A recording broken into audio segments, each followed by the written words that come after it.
పవన్ కళ్యాణ్ ఆశపడ్డ కంకణం దొరికింది, వారి ఆశ నెరవేరింది. కంకణం చూపించి పురులు లెక్కిస్తే పొక్తు రాజకీయ నాయుడు చంద్రబాబు నాయుడు అని వైసీపీ నేత పోతిన వెంకట మహేష్ అన్నారు. మంగళవారం తన కార్యాలయంలో మాట్లాడుతూ ముసలిపులి చంద్రబాబు నీడలో పవన్ కళ్యాణ్ అనే ఫారం కోడి బతకదు, అదే కోళ్ల ఫారంలో జనసేన కూడా ఉండదని అన్నారు. CPF common man production force ఏమైంది?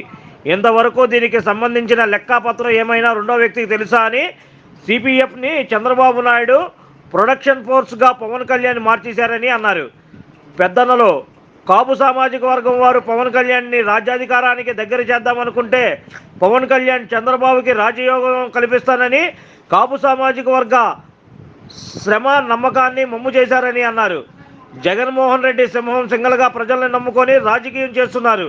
గెలిచిన ఓడినా నా వల్లే అని పబ్లిక్గా చెప్పే దమ్మున్న నాయకుడు జగన్మోహన్ రెడ్డి అని, అభివృద్ధిపై ఎవరితోనైనా బహిరంగ చర్చకు సిద్ధమని ఈ సందర్భంగా ఆయన తెలిపారు. అందరికీ నమస్కారం. పవన్ కళ్యాణ్ గారు ఆశపడిన కంకణం దొరికింది, వారి ఆశ నెరవేరింది. కానీ కంకణం చూపించి కంకణాలు అంటే పుర్రలు లెక్క వేసేటువంటి పక్తు రాజకీయ నాయకుడు చంద్రబాబు నాయుడు గారు. మరి ఆ ముసలి పులి చంద్రబాబు నాయుడు గారు నీడలో ఎప్పటికీ ఈ ఫారం కోడి పవన్ కళ్యాణ్ గారు బతకరు. కోళ్ళ ఫారం అదే జనసేన పార్టీ కూడా ఉండదు, జనసేన పార్టీ కూడా ఉండదు. పవన్ కళ్యాణ్ గారి అనిశ్చితి కన్ఫ్యూజన్ మనకు అడుగు అడుగున వారు తీసుకునే ప్రతి పనిలో కూడా కనపడుతుంది. ఒకప్పుడు కామన్ మ్యాన్ ప్రొడక్షన్ ఫోర్స్ అని ఏర్పాటు చేసి ₹1 కోటి అందులో విరాళం ఇచ్చానని చెప్పి ఇంతవరకు సిపిఎఫ్ కింద ఏ కార్యక్రమాలు చేశారు, ఎవరికి సేవ చేశారు, ఎవరెవరు విరాళాలు ఇచ్చారనేటువంటి లెక్క జమ రెండో వ్యక్తికి కూడా తెలియదు. ఈ అంశాల మీద కూడా పవన్ కళ్యాణ్ గారు స్పందిస్తే బాగుంటుందనేది నా అభిప్రాయం.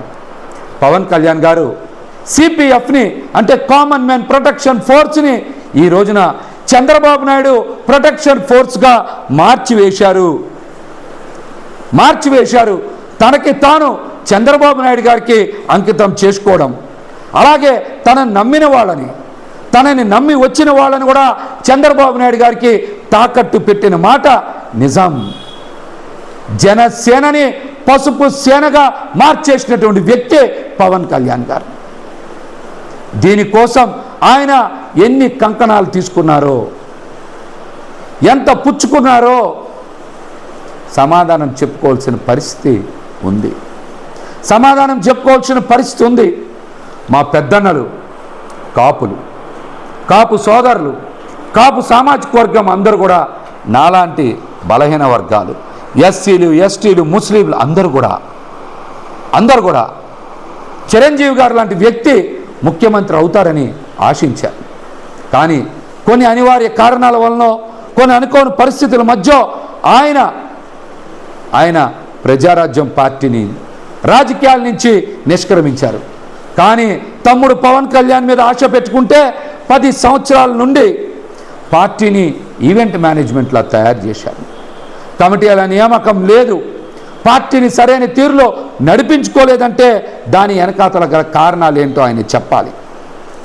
ఆయన మీద అభిమానం పెట్టుకొని కాపు యువత రూపాయి కూడబెట్టుకొని దాచుకున్న డబ్బుల్ని ఈయనకి విరాళంగా ఇచ్చి తమ కాపు సామాజిక వర్గాన్ని రాజ్యాధికారానికి దగ్గర చేద్దాం అనుకుంటే పవన్ కళ్యాణ్ గారు మాత్రం చంద్రబాబు గారికి రాజయోగం కల్పిస్తానని వారి శ్రమని నమ్మకాన్ని తాకట్టు పెట్టేసినటువంటి వ్యక్తి, కాపుల ఆత్మ గౌరవాన్ని తాకట్టు పెట్టిన వ్యక్తి పవన్ కళ్యాణ్ గారు.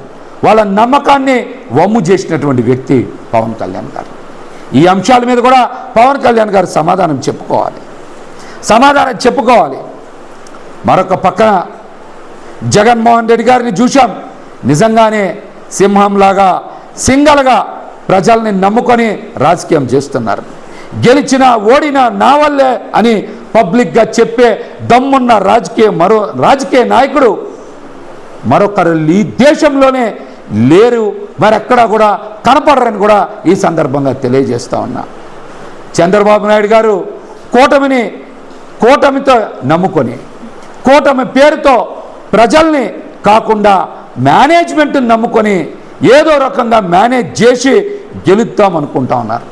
ఈ ఫారం కోళ్ళ మందకి ఈ రాబోయే ఎలక్షన్స్లో జగన్మోహన్ రెడ్డి గారి చేతిలో కోత తప్పదు, కోత తప్పదు. ప్రజాస్వామ్యబద్ధంగా ఈ కూటమిని జగన్మోహన్ రెడ్డి గారు ఒక్కరే ఓడించి తీరుతారు, మరొకసారి ముఖ్యమంత్రి అయి తీరుతారు. ప్రజల ఆశీస్సులు, ప్రజల మద్దతు జగన్మోహన్ రెడ్డి గారి మీద పుష్కలంగా ఉన్నాయి. బస్సు యాత్రలో చూస్తూ ఉన్నాం. అడుగడుగున ప్రజల మద్దతు, ప్రజల నీరాజనాలు. ఎక్కడికి వెళ్ళినా జగన్ గారిని చూడడానికి లక్షలాది మంది జనం తరలి వచ్చి వారి మద్దతు తెలియజేస్తూ ఉన్నారు. ఖచ్చితంగా జగన్మోహన్ రెడ్డి గారు రెండో మారు ముఖ్యమంత్రిగా ప్రమాణ స్వీకారం చేసి తీరుతారు, ప్రమాణ స్వీకారం చేసి తీరుతారు. మనం చూస్తూ ఉన్నాం పవన్ కళ్యాణ్ గారి నేతృత్వంలో జన సైనికుల పరిస్థితి ఎలా ఉందో తెలుసా? గంగ పూర్తిగా మారిపోయిన చంద్రముఖిలా మారిపోయింది వాళ్ళ పరిస్థితి. గంగ పూర్తిగా మారిపోయిన చంద్రముఖిలా తయారైంది వాళ్ళ పరిస్థితి. జన సైనికులు పూర్తిగా పసుపు సైనికులుగా, జెండా మోసే కూలీలుగా మార్చేసినటువంటి వ్యక్తి పవన్ కళ్యాణ్ గారిని ఈరోజు రాష్ట్రంలో ఎవరిని అడిగినా కూడా చెప్తారు. వారు కూడా వాస్తవాలు గ్రహించాలి. ఈ పార్టీని ఈవెంట్ మేనేజ్మెంట్లా మార్చి చంద్రబాబు నాయుడు గారికి వత్తాసు పలుకుతున్నటువంటి పవన్ కళ్యాణ్ గారిని తిరస్కరించండి, వాస్తవాల్ని గ్రహించండి, మీ జీవితాలను కాపాడుకోండి అని సందర్భంగా విజ్ఞప్తి చేస్తూ ఉన్నా. చాలామంది మాట్లాడుతూ ఉన్నారు జగన్మోహన్ రెడ్డి గారు సంక్షేమ పథకాల మీద కాదు, ఈ రాష్ట్ర అభివృద్ధి మీద కూడా ఎవరితో అయినా ఎక్కడైనా సరే బహిరంగ చర్చకు మేము సిద్ధం. పరిపాలన సౌలభ్యం కోసం 26 కొత్త జిల్లాలు ఏర్పాటు చేశారు. ప్రతి సామాన్యుడికి చెంత ప్రభుత్వ సేవలు అందాలని 15,000 సచివాలయాలు ఏర్పాటు చేశారు. ప్రతి సామాన్యుడికి వైద్యం అందాలని 11,000 గ్రామ వార్డు క్లినిక్లు ఏర్పాటు చేశారు. రైతులకి అండగా నిలవాలి, వ్యవసాయం లాభసాయంగా మారాలి, ప్రతి రైతుకి అండగా నిలవాలని 11,000 ఆర్బీకేలు నిర్మాణం చేశారు. 17 కొత్త ప్రభుత్వ మెడికల్ కాలేజీలని నిర్మాణం చేశారు. 4 పోర్టుల్ని నిర్మాణం చేస్తూ ఉన్నారు. 10 ఫిషింగ్